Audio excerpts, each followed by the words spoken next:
3 tahun yang lalu, ketika ada rapat internal di sebuah lembaga negara yang saya hadir, saya membuat kesimpulan yang dipublikasi di dalam media sosial Bosman beberapa hari setelahnya. Dengan terang-terangan Bosman mengatakan untuk aplikasi layanan transportasi, maka Grab adalah pemenangnya. Gojek akan beralih ke payment system, yaitu fokus ke GoPay-nya. Inilah informasi di tahun 2017, jauh sebelum semua terjadi seperti sekarang ini. Pertengahan tahun 2020 kemarin, di masa COVID yang membuat work from home di wilayah kota besar, Bosman meluncurkan gosip bahwa Facebook bukan media sosial nomor 1 di tahun 2025. Bahkan bisa hanya setengah pengguna aktifnya dibandingkan sekarang. Dan pemenangnya nanti adalah TikTok. Di November 2020, Elon Musk oleh Bosman dikatakan akan menjadi orang kaya nomor 1 di dunia. Dan sebaiknya invest di usaha Elon Musk yang miliki atau dia kelola. Semua ini hanya prediksi bisnis yang bisa dibaca dari tren. Kalahnya Trump mengecewakan saya. Tapi memang politik banyak unsur di dalam menganalisa, bukan hanya popular vote. Singkat cerita, impian saya mencari sekondan dalam perang melawan komunis Tiongkok dan globalis bersama Trump musnah. Trump selesai. Kita fight sendirian. Nggak apa-apa. Seru malahan. Bosman ini untuk perang dengan komunis Tiongkok dalam economic approach strategi yang dipakai Tiongkok soft powernya sudah sangat siap untuk antisipasinya. Juga untuk lawan globalis. Setelah menang, baru nanti sikat Amerika. Tetapi sekarang, keoknya Amerika tanpa Trump, yowis. Amerika baru sekarang ini.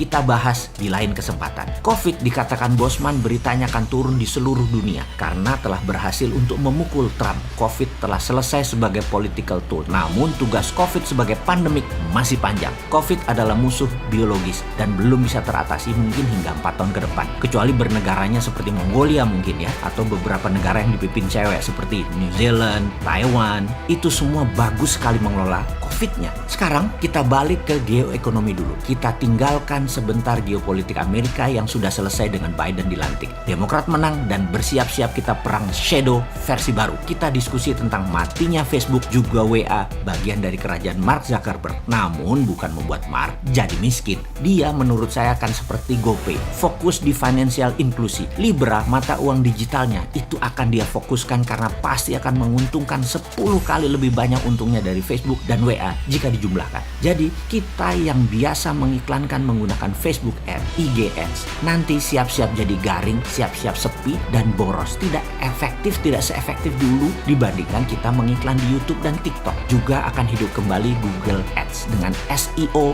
versi barunya, Search Engine Optimizer-nya. Kesimpulan, kalau dalam 3 tahun yang lalu si Sontoloyo ini mengatakan bahwa dalam tingkat ASEAN, Grab is the winner dalam aplikasi transportasi, kemudian Gojek geser ke GoPay sebagai MVP atau most valuable produk mereka, bukan online transportation lagi, dan GoPay the winner di e-money. Maka sekarang iklan berbayar, tempat pebisnis beriklan akan dimenangkan oleh TikTok dan YouTube, mengalahkan FB Ads dan IG Ads. Mark Zuckerberg pasti akan mempivot bisnis FB ke Libra dengan segera, digital currency. Nah, disinilah swasta besar yang dalam bahasa Bosman adalah globalis cabal memainkan dunia. Bayangkan, negara itu lebih berdaulat dari korporasi. Namun banyak negara yang dikelola dengan manajemen lemah, tidak berdaulat. Jangankan lawan negara kuat, lawan big giant corporation aja keok. Google bisa lo kendalikan sebuah negara, FB, IG, WA bisa kendalikan sebuah negara. Banyak negara takluk karena rakyatnya sudah tergantung 99%